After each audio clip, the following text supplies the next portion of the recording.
Well, hey, Salina First family. This is your Rules for Free People, sermon number 4, Sabbath overtime. What I mean by that is when I began writing this sermon, maybe it was the fact that I had 2 weeks off. I realized that I had way too much content for not enough time. And so rather than holding you all hostage for 3 hours, I figured I would give the sermon the Lord had put on my heart, give the 30,000 foot principles, which if you're seeing this, that sermon is available to view as well if you weren't with us in worship, but give the 30,000 foot view of Sabbath, that it is a call for a holy day where we gather and worship the Lord, but it is also a gift of a holiday where you get to cease and say no, but how that requires trust in the Lord, that what he's calling us to is good, ceasing, resting, but it also requires courage to actually say no, because to actually live as a Sabbather, to take a day a week and say no and rest, it looks weird in 2025. But there are always, whenever I have preached on Sabbath, there have been some practical questions that come up. And rather than taking time in the sermon, I figured I would put them in this video. So these are just going to be kind of my thoughts on some really practical questions around the idea of Sabbath that I've gotten often throughout my ministry. And the first is this. I have gotten it from a lot of our first responders and from those in retail. I worked retail at one point, and the question is, I work on Sundays. Is that a sin? Am I not able to Sabbath anymore? And so let me just say that for our society to run and function in a great way, I'm glad that firemen and policemen and nurses and doctors work on Sundays. Yes, I wax nostalgically that I wish all businesses were like Chick-fil-A. I wish no fast food or restaurants or groceries were open on Sunday. Maybe one as an emergency stopping ground, but I truly wish our society put the brakes on Sunday. And I know that that train is far left the station, though many of you can remember a day when that was the case. But there are many people that are required to work on Sunday. If you work on retail, to simply say, I won't work Sundays is not an option for you. Trust me, I know that. If you're a fireman or a policeman or a nurse, to simply say, well, I don't work weekends, maybe once you get high up, but that is not really an option for you. I believe God's grace meets us in that you are called to provide for your family, that you need to make money. And so sometimes our employment requires us to work on Sundays. I don't think you're in direct violation of the 4th commandment in that when you lay before the Lord. Now, 2 caveats I would give to that. First is some of you choose to work Sundays, and I would push back on that. Some of you choose that extra shift, choose that overtime, sometimes to support a bloated lifestyle. Well, I've got the $7,000 truck payment per month that I have to make, so I have to work overtime. So you have built your life around a way that you have to work 7 days a week. I'd encourage you to not do that. I'd encourage you to make hard choices, limit your lifestyle, and not take that extra shift on Sunday, meaning you wouldn't be able to worship the Lord with the gathered body, meaning you wouldn't be able to cease. That if you are choosing to work 7 days a week, if you are choosing that extra shift, I would actually encourage you not to.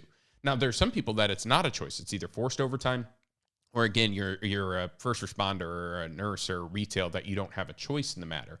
But if you're making that choice, I would strongly encourage you to consider not making that choice and to try and engage the 4th commandment. Again, go back and watch a sermon on how and why we do that.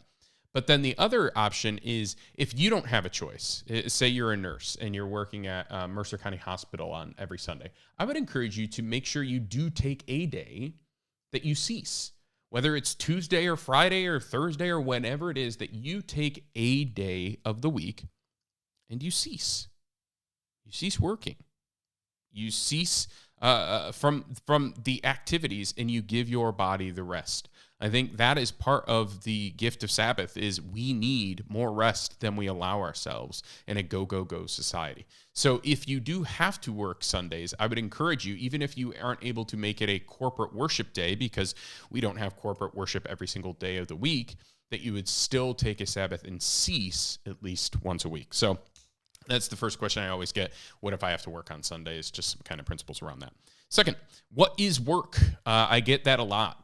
People have often asked me, can I garden on Sundays? Can I do these things that I like? And this is actually where I think the Lord meets us individually as a good father, what is work for you may not be work for me, and what is work for me may not be work for you. So if we are called to cease working, what does that look like? Well, it's easy for me to say, mowing your lawn is a lot of work. You shouldn't mow your lawn. But some of you, I think, are really weird, and you love to mow your lawn.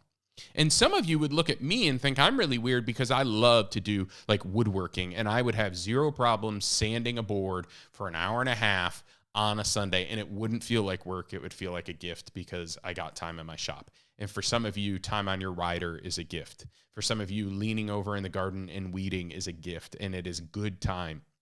So what I would say is, what is ever work for you, effort the best you can to cease from it.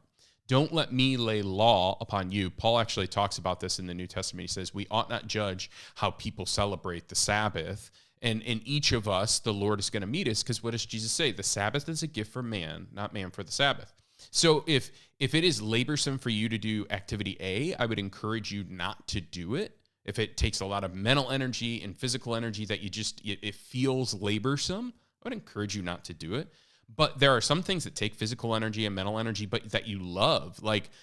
You love mowing the lawn. You love cooking a good meal. That is a life-giving activity for you. Then I would say, maybe before the Lord, asking him, Lord, is this something? I think he wants you to engage life-giving activities on the Sabbath. I love to take a good walk. That is not work for me, but it is labor. It is something I'll get sweaty. But that is a gift for me. I'm a desk worker most days. I think and pray and read and engage people. And so, getting outside and getting sweaty at times, that's a gift for me on the Sabbath.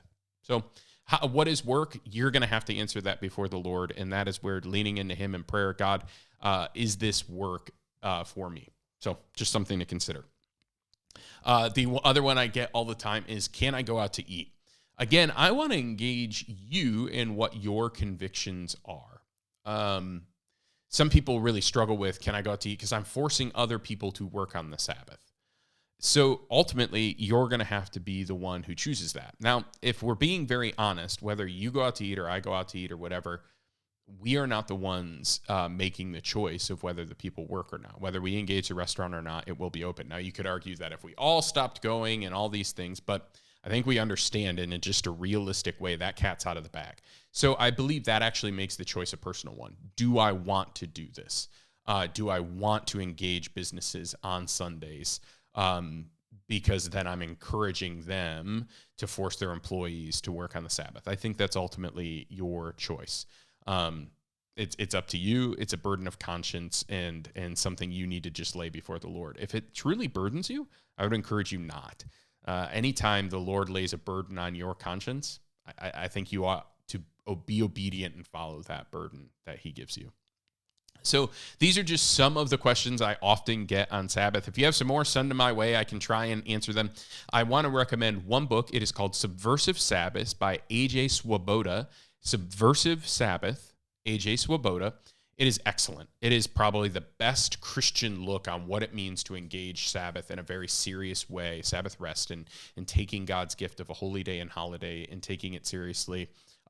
So if you're looking to read more on that and engage more on what the Sabbath means, other than our sermon that was 30,000 foot and this kind of supplemental video, that would be a text I would recommend to you. It is a great Christian book, and I definitely can recommend that to you. So hope this was helpful. Some of those kind of always questions I get, what if I work on Sundays? What really is work? Can I mow my lawn on Sundays? Can I mow my lawn and still be a Sabbather or whatever? And then, can I go out to eat? Just kind of encouraging you to lay those things before the Lord. Hope this was helpful. God bless you.